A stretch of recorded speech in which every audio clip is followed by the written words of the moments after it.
It's always a good thing when you see a creative you follow getting the love and attention you think they deserve. And I can't stress enough how I feel seeing that happen with Kiana Khansmith these days. Kiana's a talented artist I've followed quietly for years, loving her Pokemon fan art and other posts, and has found success in the animation industry working on shows such as Big City Greens and Pokemon Path to the Peak. But to see her launch a passion project, and for it to rocket her to even bigger heights in less than 2 days, I can't say much else beyond get that bag, girl, you deserve it. While we don't have a lot to look at with her comedic Magical Girl parody pilot, it's clearly hit a chord with the animation and Magical Girl circles, seeing as it hit 1 million views in 2 days, and provides an itch I've always wanted scratched with the Magical Girl genre that many have tried and failed to deliver. Hey team, Phantom Skull the super security VTuber here, and today we look at the Pretty Please I Don't Want to Be a Magical Girl pilot, and gush about this ambitious proof of concept, and take a look at why it does a better job at deconstructing the genre than its edgier counterparts. So grab your magical lead pipes and let's take a swing at this topic.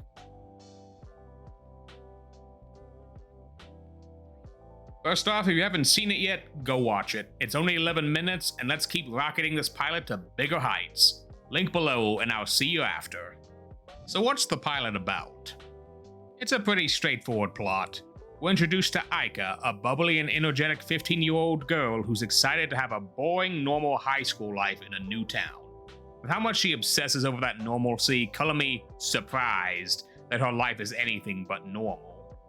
Turns out she's a powerful magical girl with a duty to fight the forces of evil that she wants nothing to do with, and keeps dodging her magical mascot, caretaker Hoshi.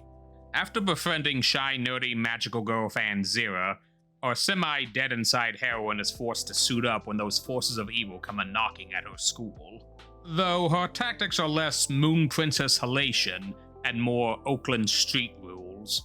Is that a lead pipe? Yep. I don't understand. What's a lead pipe gonna do? Oh, you don't have like a magical star beam or energy blast or something?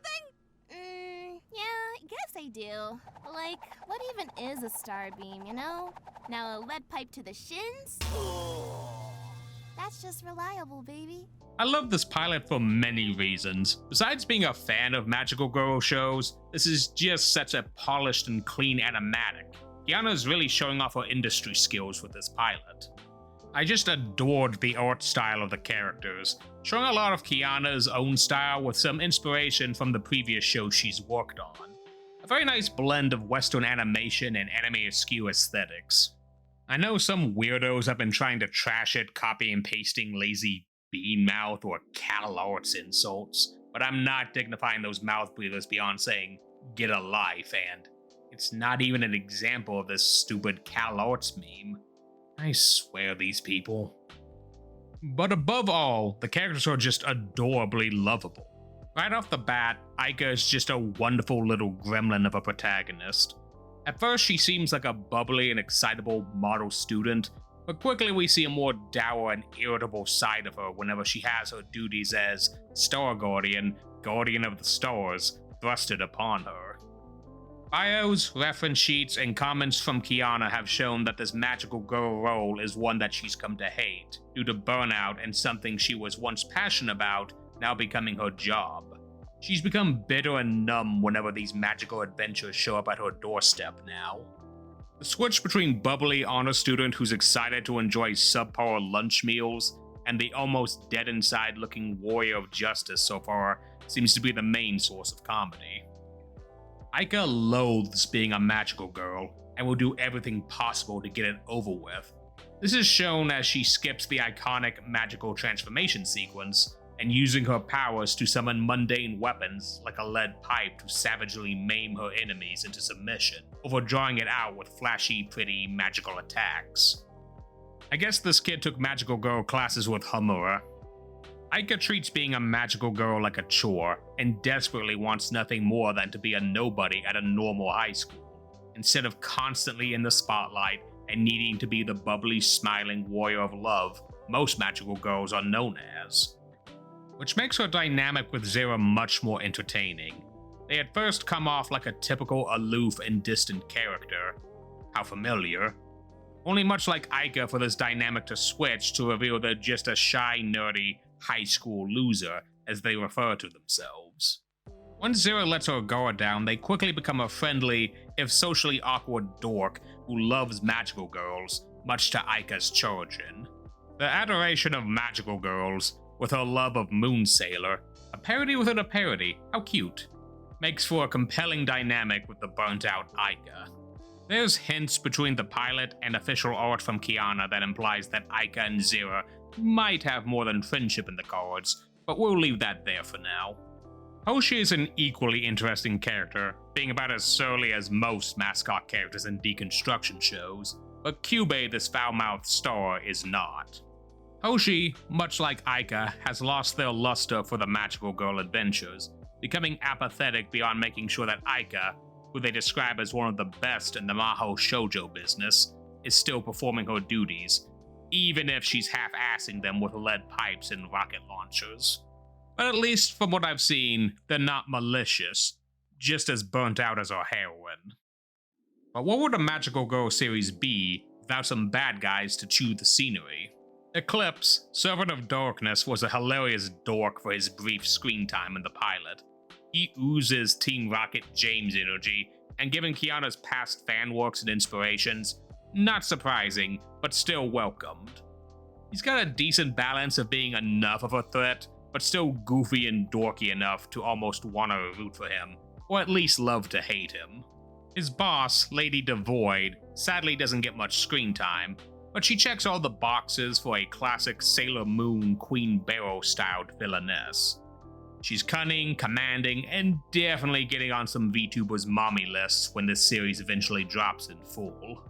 And finally, their teacher, known only as Miss, while brief, is a very lovely lady and is a passionate but tired as heck teacher, which, respect.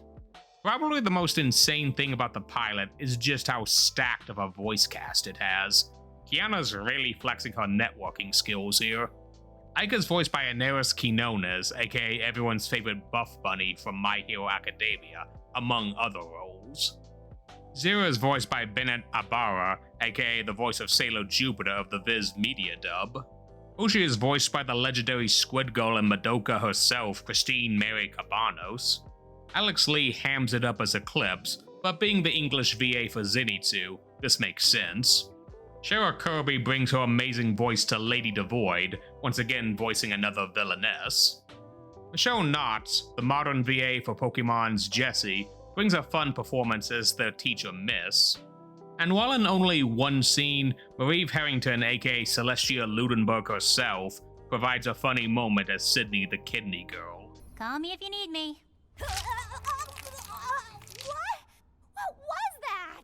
Nothing, don't worry about it. I think my kidneys are backwards. I'm gonna laugh as she comes back later with magical girl powers due to Hoshi's carelessness. What ultimately works for I Don't Want to Be a Magical Girl is that it's partially a deconstruction parody of the magical girl genre, but remembers that it's still a magical girl series. Deconstructions can be a dirty word in magical girl circles. After the popularity of Madoka Magica, the gold standard of dark deconstructions, an avalanche of copycats came in its wake, all being very, shall we say, more edgy than compelling. Between the absolutely bleak edge fest of Magical Girl Sight, to the schlocky sleaze of Magical Girl Spec Ops Asuka, to everything involving gushing over magical girls, edgy deconstructions of the genre are a dime a dozen.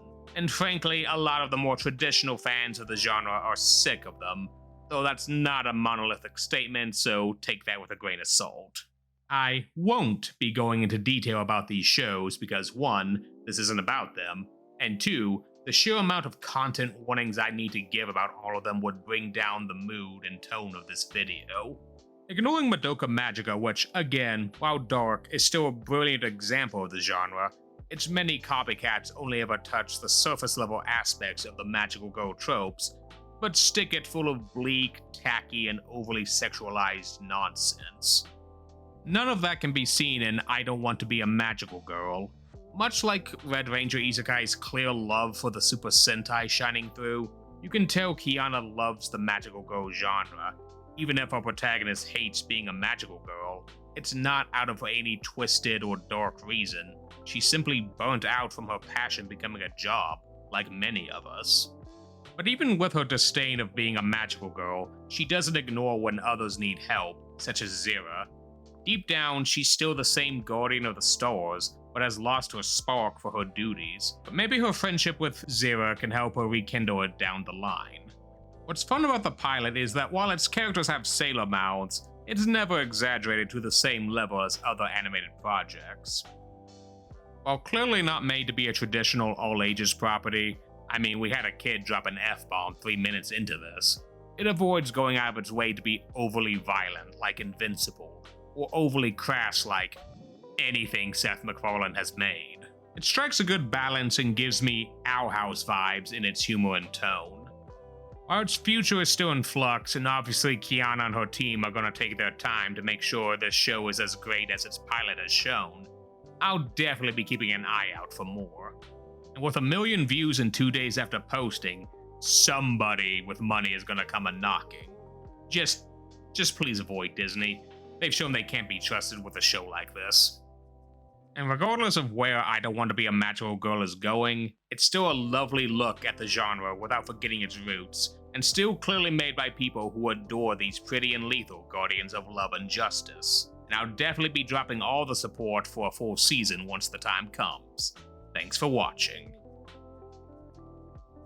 Hey, thanks for checking out my video. If you liked it, I'd appreciate a like and a comment, and would love to hear your thoughts on this pilot and magical girls in general. Be sure to subscribe for more fun video essays on superheroes and anime topics. And be sure to follow Kiana on her socials for more updates on this amazing show. I know I will. Till then, catch you all later.